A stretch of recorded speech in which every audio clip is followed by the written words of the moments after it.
여러분 안녕하세요. 도덕선생님입니다. 코로나19로 인해 집에만 있다 보면 답답하기도 하겠지만 이렇게 온라인 수업이라는 형식으로 여러분들과 만나서 수업을 할 수 있게 돼서 굉장히 기쁩니다. 오늘도 즐겁게 도덕 시간에 배울 내용 함께 배워보면서 학교에 나갔을 때 더욱더 바르고 떳떳하게 학교 생활을 더 잘할 수 있는 시간이 될 수 있으면 좋겠습니다.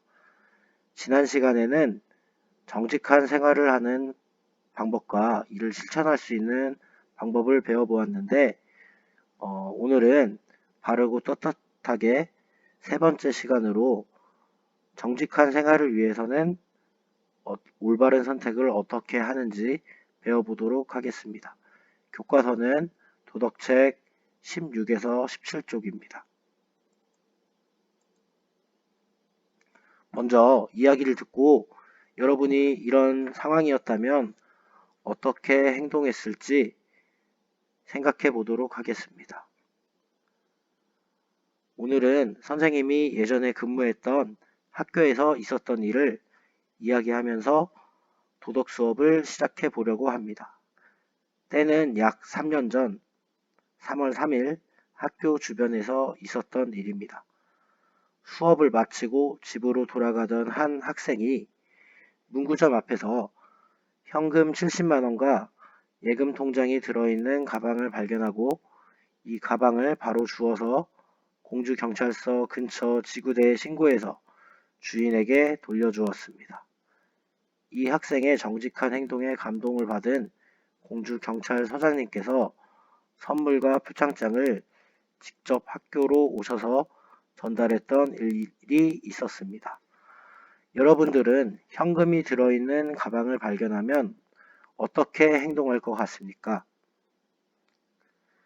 현금 70만 원은 최신형 휴대폰을 곧바로 바꿀 수 있는 금액이기도 하고 여러분들이 입고 다니는 예쁜 옷들을 몇 벌이나 더 살 수 있는 금액이기도 한데 여러분들도 선생님은 이 학생과 같이 주인에게 돌려주는 정직한 행동을 했을 거라고 생각합니다.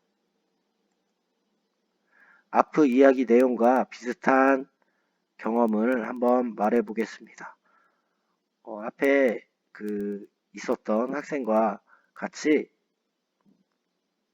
여러분들의 경험을 한번 말해 보도록 하겠습니다. 학교에서 1,000원을 주어서 교무실에 갖다 드린 적도 있을 것 같습니다. 학교에서 선생님도 교무실에서 있다가 보면 학생들이 가끔씩 찾아와서 500원짜리나 1,000원짜리, 만원짜리가 떨어진 걸 주워서 분신문을 찾아달라고 이렇게 하는 경우를 많이 보았는데 모두들 거의 비슷한 경험이 한 번씩은 있을 것 같습니다. 자, 두 번째로 누군가 공원 벤치에 둔 지갑을 주워서 경찰서에 찾아주었습니다. 아니면 공원 사무소나 뭐 이런 곳에 갖다 주기도 했겠죠. 자, 세 번째 경험은 도서관에 두고 간 제 가방을 누군가 찾아주어서 고마웠습니다. 여러분들도 한 번쯤은 자신의 물건을 어떤 장소에다가 놓고 왔다가 잃어버렸던 경험이 있을 것 같습니다.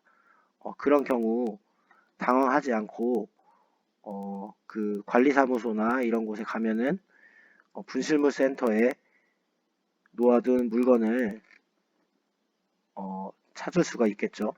예, 그랬을 경우에 굉장히 고마웠던 경우가 있는데 선생님도 지갑 같은 거를 잃어버려서 고속버스나 지하철 분실물 센터에서 찾아본 경험이 있습니다. 그랬을 때 굉장히 그 분실물을 찾아준 사람들에게 굉장히 고마운 감정을 느꼈던 적이 있었습니다. 오늘은 정직과 관련된 상황에서 어떻게 행동을 해야 되는지 한번 바르게 판단해 보도록 하겠습니다.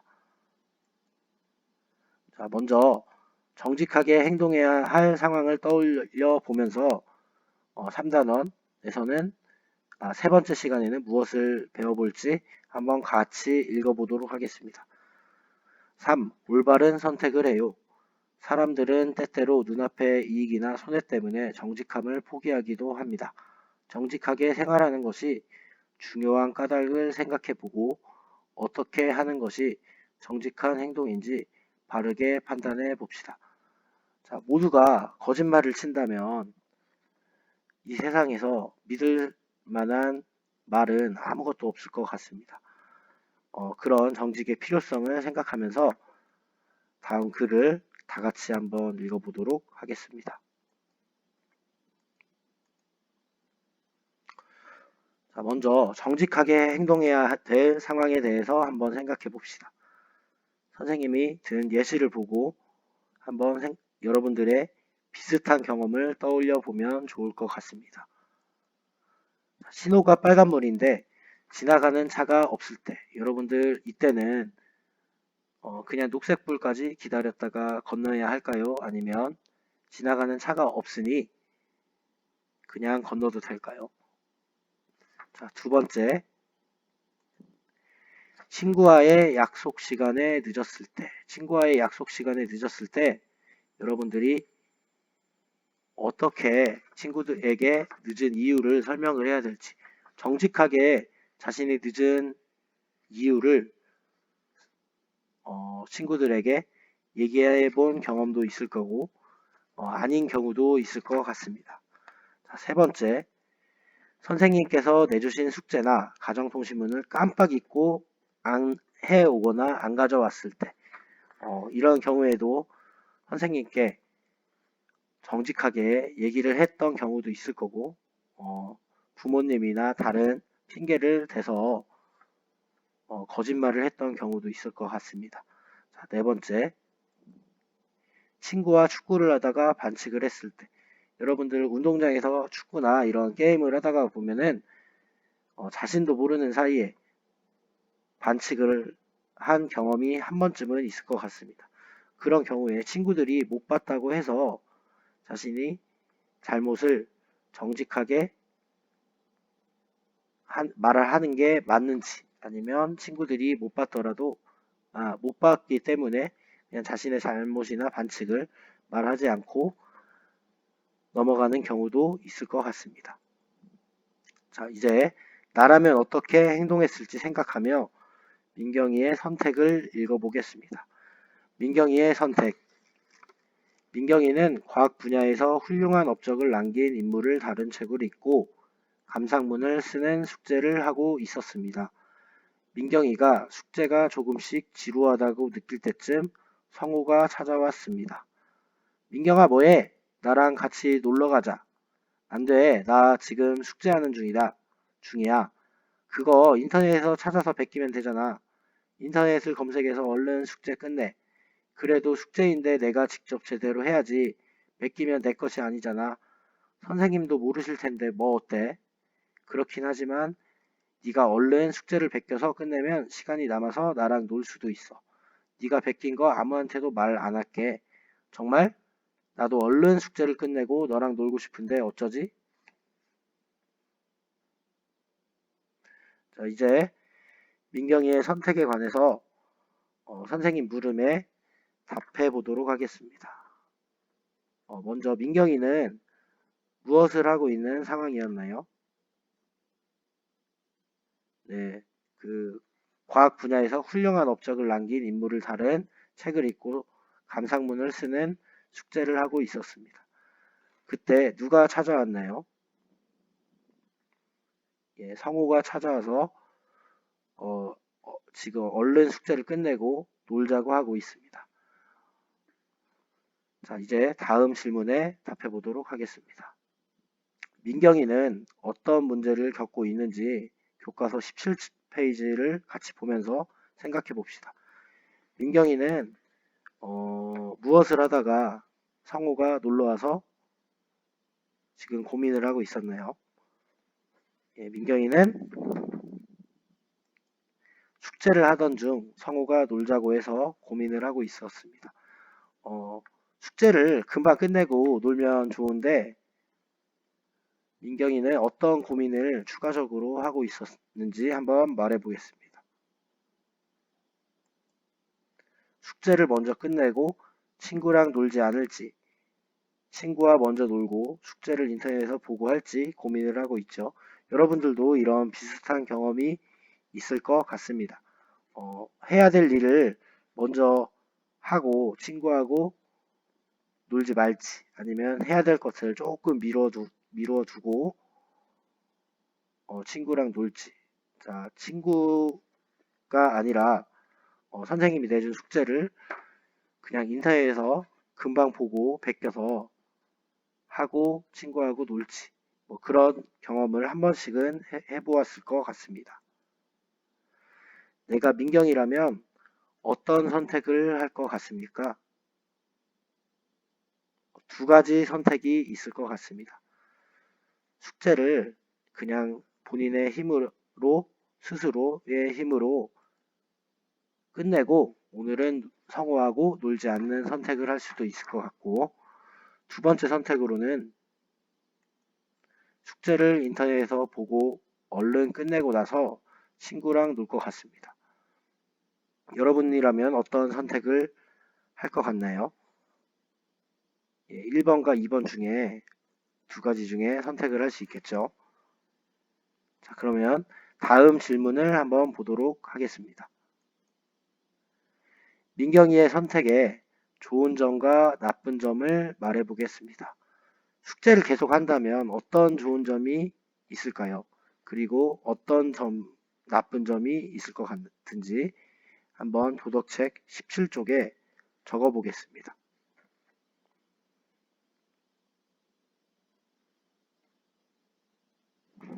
자, 숙제를 계속 한다면 숙제를 내 스스로 정직하게 끝낼 수 있는 장점이 있는 반면에 성우와는 놀 수 없겠죠. 시간이 없으니까. 자, 그 다음 이제 성우하고 함께 놀았을 때 어떤 좋은 점과 나쁜 점이 있을지 도덕책 17쪽에 적어보도록 하겠습니다.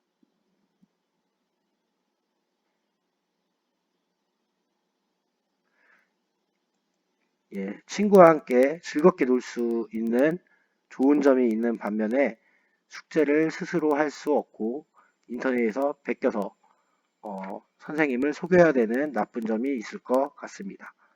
자, 다음 질문입니다. 내가 민경이라면 어떤 선택을 할지 이유와 같이 말해 봅시다. 자, 나의 선택. 두 가지 아까 선택이 있다고 하였죠. 첫째, 숙제를 인터넷에서 베끼고 성우와 놀러 가는 선택을 할 수도 있고, 숙제를 내 스스로 하고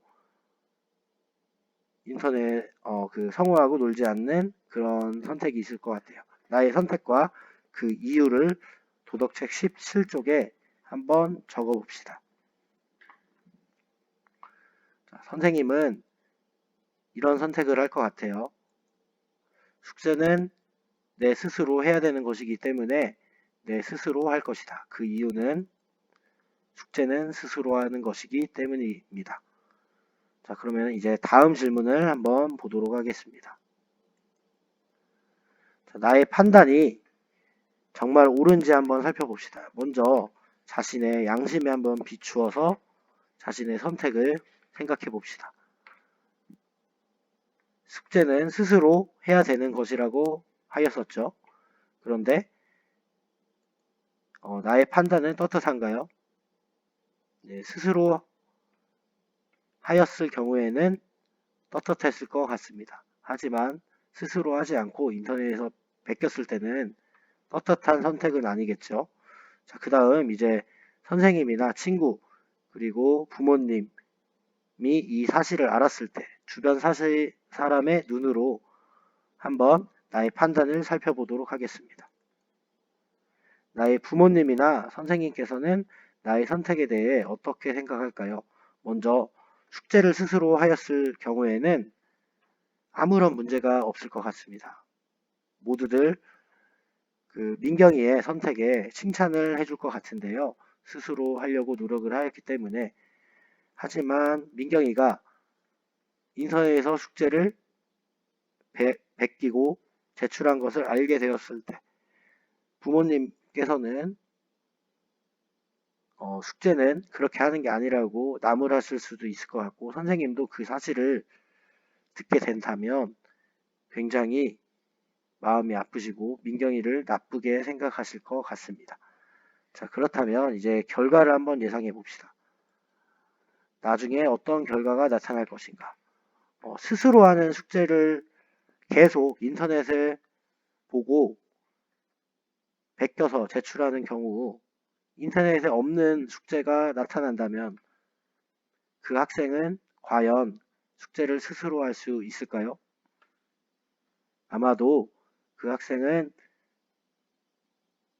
제출한 숙제를 제대로 하지 못할 것 같습니다. 하지만 그 민경이가 스스로 하는 숙제를 스스로 끝내는 것들을 계속 연습한다면 나중에 인터넷에 나오지 않는 숙제를 보더라도 숙제가 나온다고 하더라도 자신의 혼자의 힘으로 끝낼 수 있을 것 같습니다. 자, 이제 마지막으로 이야기를 듣고 여러분이 의사라면 어떻게 행동했을지 생각해 봅시다. 선생님의 이야기를 잘 들어보겠습니다. 너무 뚱뚱해서 걸어다니기 힘들 정도였던 아주머니가 의사 선생님을 찾아가는데 의사는 아주머니에게 이렇게 뚱뚱한 것은 큰 병이 있어서라고 말하며 일주일 후면 죽을 것이라고 말합니다. 매우 상심한 아주머니는 일주일 내내 굶고 울기만 했어요. 일주일이 지났는데도 살아있는 것이 이상해 힘없이 일어나 거울을 본 아주머니는 날씬해진 자신의 모습을 보고 매우 놀랍니다. 의사는 일부러 큰 걱정거리를 만들어서 식욕을 잃게 하려고 거짓말을 한 것입니다. 여러분들이 이 이야기 속의 의사라면 아니면 이 이야기에 나오는 아주머니라면 의사가 한 거짓말에 대해서 어떻게 생각할 것 같습니까? 자, 이 의사가 한 거짓말은 5글자로 어떤 거짓말이라고 할 수 있을까요? 6글자로 어떤 거짓말이라고 할 수 있을까요? 선의의 거짓말이라고 하는 이 거짓말은 과연 옳은 것일까요? 아니면 선의의 거짓말도 거짓말이기 때문에 거짓말을 하면 안 되는 것일까요? 그 생각은 모두 다를 것 같습니다. 그래서 오늘은 담임 선생님께 학급의 SNS나 아니면 이학습터 쪽지 등의 기능을 활용해서 이 선생님의 이야기를 듣고 선의의 거짓말도 거짓말이기 때문에 거짓말을 해서는 안 된다든지 아니면 선의의 거짓말은 목적이 굉장히 착한 거짓말이기 때문에 선의의 거짓말은 허용을 해줘야 될 것 같은지 자신의 의견을 적어서 한번 보내보도록 하겠습니다. 자, 오늘은 여기에서 수업을 마치고 다음 시간에는 정직한 행동을 위해서 우리가 일상생활에서 어떻게 행동을 해야 될지 한번 생각을 해보겠습니다. 모두 수고하셨습니다. 다음 주까지 건강하게 더 즐거운 공부 시간이 되기 바랍니다. 이상입니다.